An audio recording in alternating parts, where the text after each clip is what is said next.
में पॉलिटी के trend analysis पर। अगर आपने अंत तक वीडियो देखा, बहुत कुछ क्लियरिटी हो जाएगी माइंड में और बहुत कुछ समझ में आ जाएगा कहाँ से पढ़ना ज़्यादा है, कहाँ से कम। क्योंकि पॉलिटी एक ऐसा सब्जेक्ट है जहाँ पर आप अगर 15-16 क्वेश्चन आ रहे हैं तो उसमें से 13 के आसपास, 14 के आसपास भी कर सकते हो, 15 के 15 भी कर सकते हैं अगर आपने सही से पढ़ा है। तो चलिए शुरू करते हैं। कोई पेड प्रमोशन नहीं है, आपका प्रीवियस ईयर क्वेश्चन बुक जरूर होनी चाहिए। किसकी है वो आप पर डिपेंड करता है, लेकिन किसी ना किसी की होनी जरूर चाहिए।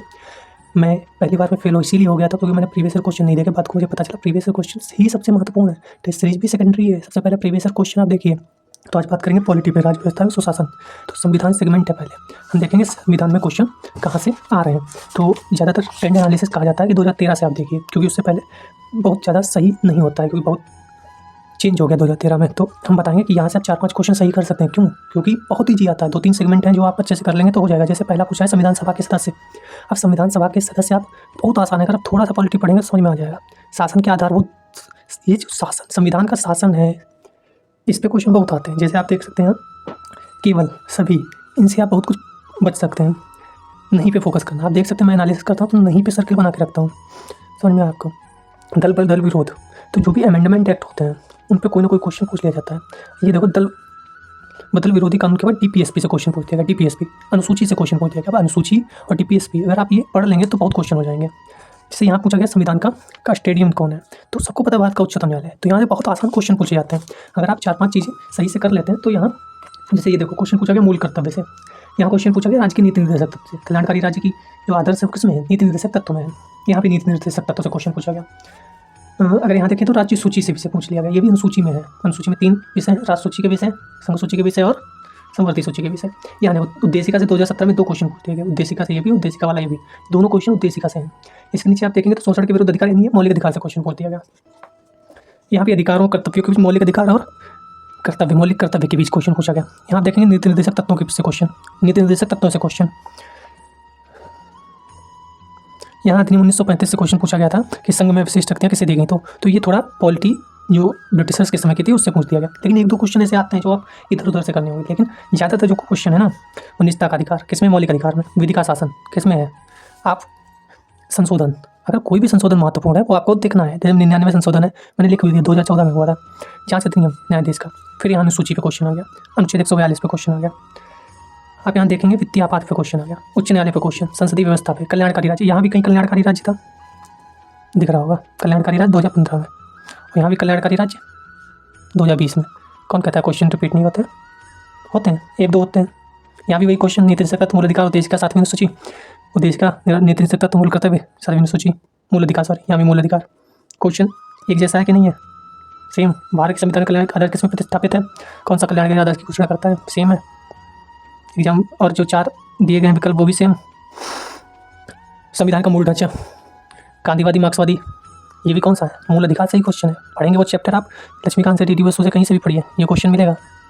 उद्देशिका से, अब यहाँ दिखाया था उद्देशिका से क्वेश्चन आ रहा है। उद्देशिका भाग 4 का मतलब क्या?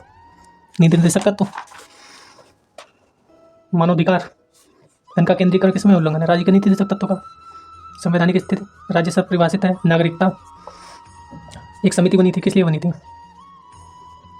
यहाँ भी बातें करें कि नहीं है? तो आप यहाँ से देखेंगे 4-5 क्वेश्चन जो आ रहे हैं वो किस सेगमेंट से आ रहे हैं। वो आ रहे हैं तो आपका राज्य, फिर नागरिकता, फिर मौलिक अधिकार, नीति निर्देशक तत्व, मौलिक कर्तव्य, अनुसूचियाँ।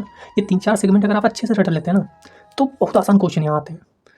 आप यहाँ से सारे के सारे क्वेश्चन सही कर सकते हैं अगर आपने दिमाग लगाया। अब हम चलते हैं आगे। संविधान का पार्ट हो गया और राजनीतिक तंत्र पे बात करते हैं। राजनीतिक तंत्र पे क्या क्वेश्चन आएंगे? राजनीतिक तंत्र पे क्वेश्चन आएंगे लोकसभा के उपाध्यक्ष, प्रधानमंत्री, राष्ट्रपति, इन सब पे। तो यहाँ देखो 5वीं अनुसूची पे क्वेश्चन आया, सिंपल सा क्वेश्चन। लोकसभा के उपाध्यक्ष पे क्वेश्चन आया, महान्यायवादी पे क्वेश्चन आया। अब उपाध्यक्ष पे क्वेश्चन क्यों आया? दिमाग लगाइए, क्योंकि 2019 में जो लोकसभा गठित हुई थी उसके उपाध्यक्ष का चुनाव ही नहीं कराया गया। बड़ी घटना थी जो पीएससी ने पूछा। दल विरोधी कानून 2022 में क्यों पूछा गया होगा? आरोप प्रत्यारोप लग रहे थे, बस भराई जा रही हैं, विधायक खरीदे जा रहे हैं वो सब। तो आप ये भी सोचिए कि अगर यूपीएससी जो प्रेजेंट में चल रहा है ना उससे रिलेटेड भी जाकर पूछ लेता है। अब आदमी कहता है कि करंट का इशू है कि स्टैटिक है, तो ये स्टैटिक है, लेकिन पूछा इसलिए है क्योंकि करंट में था। आप देख सकते हैं लोकसभा की अनन्य शक्तियाँ, संघ सरकार, संसदीय लोकतंत्र, संघीय स्वरूप, अनुच्छेद, संवैधानिक सरकार, दोनों क्वेश्चन। संवैधानिक सरकार 2020, 2021। तो संवैधानिक सरकार, संघीय सरकार, ऐसे क्वेश्चन बहुत बनते हैं।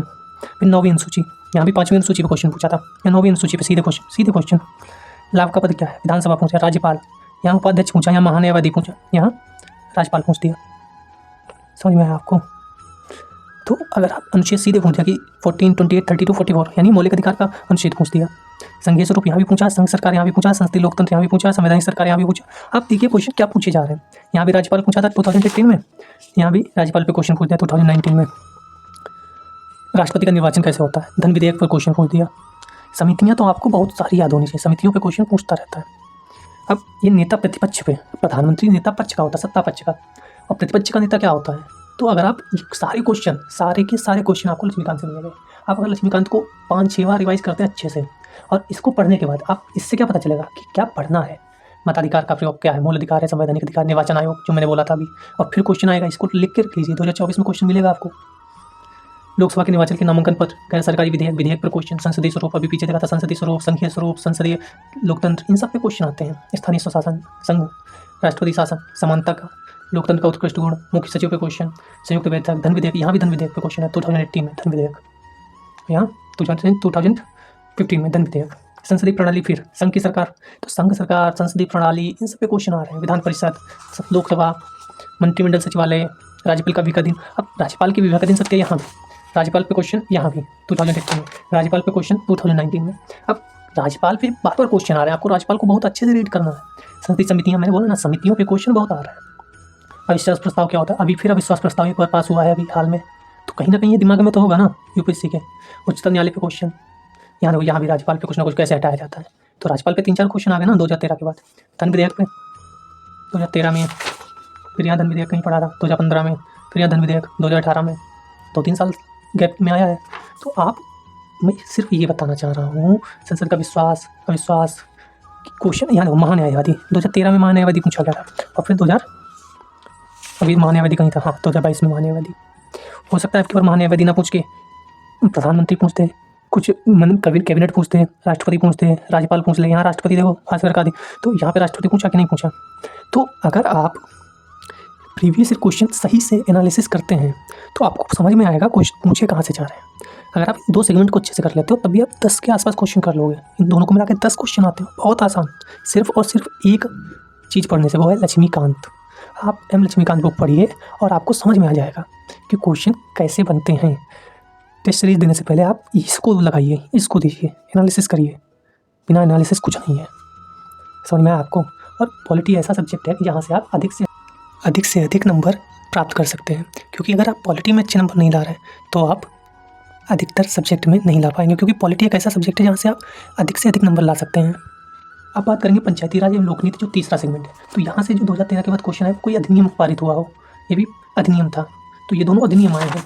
आप यहाँ से देखेंगे तो पंचायती राज पे क्वेश्चन आया, उसके बाद यहाँ देखेंगे तो संसदीय समिति पर एक अभियान चलाया था, उस पर, अधिनियम पे और योजना पे। तो कोई भी योजना, कोई अधिनियम, कोई अभियान चलता है इंपॉर्टेंट, तो उस पर क्वेश्चन बनते हैं। 4th सेगमेंट है न्यायिक एवं अधिकार संबंधी मुद्दे। तो इसमें अगर हम कहें तो इसमें पहली बात तो कोई आयोग बना है, या उच्च न्यायालय ने कोई बात कही है, बड़ी बात, जैसे लोक अदालत है, उसने कुछ किया है। तो लोक अदालत पे आप देख सकते हैं क्वेश्चन 9 और 10 में आया था। परिसीमन आयोग, इस समय भी परिसीमन आयोग वगैरह चर्चा में है, तो आप उसको देख सकते हैं। जैसे एक प्राधिकरण है, प्राधिकरण पे क्वेश्चन आ सकता है। आप यहाँ से देख सकते हैं एक मुकदमा था, तो अगर 2020 में एक मुकदमा पर क्वेश्चन पूछ लिया गया तो क्यों नहीं वो कोई और मुकदमा देकर क्वेश्चन पूछ सकता है। ये दिमाग लगाना है। न्यायपालिका कार्यपालिका का पृथक्करण, न्यायिक हिरासत क्या है, तो न्यायपालिका पर क्वेश्चन आते रहते हैं। न्यायपालिका ज़्यादा नहीं है, 4 पेज उच्चतम न्यायालय, 2 पेज उच्च न्यायालय, 1-2 पेज न्यायिक, जो भी तुम्हारे निचली अदालत है उस पर क्वेश्चन।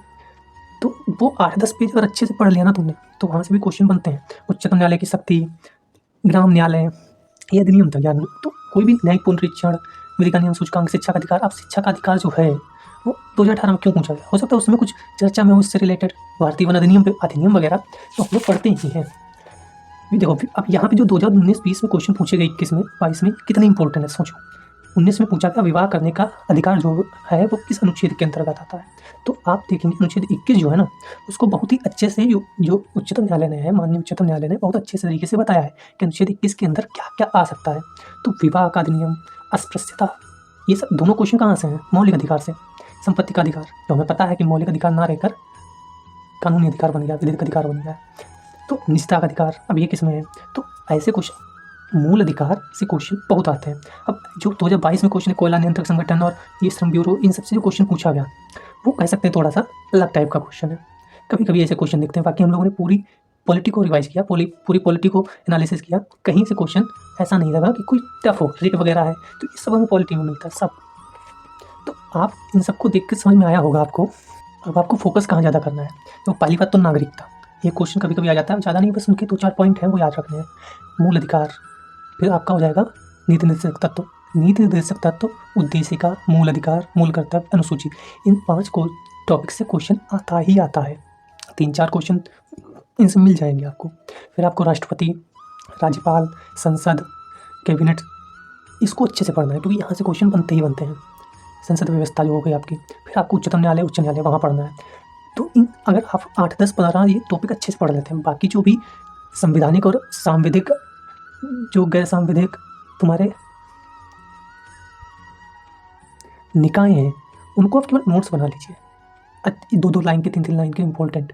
तो क्या आपको बहुत अच्छे से पढ़ना है, क्या आपको अच्छे से पढ़ना है, क्या आपको नहीं पढ़ना है, वो आप एनालिसिस करके देख सकते हैं। और आप मेरे साथ भी अपनी बुक साथ में रखकर एनालिसिस करिएगा। उम्मीद करता हूँ आपको अच्छा लगा होगा।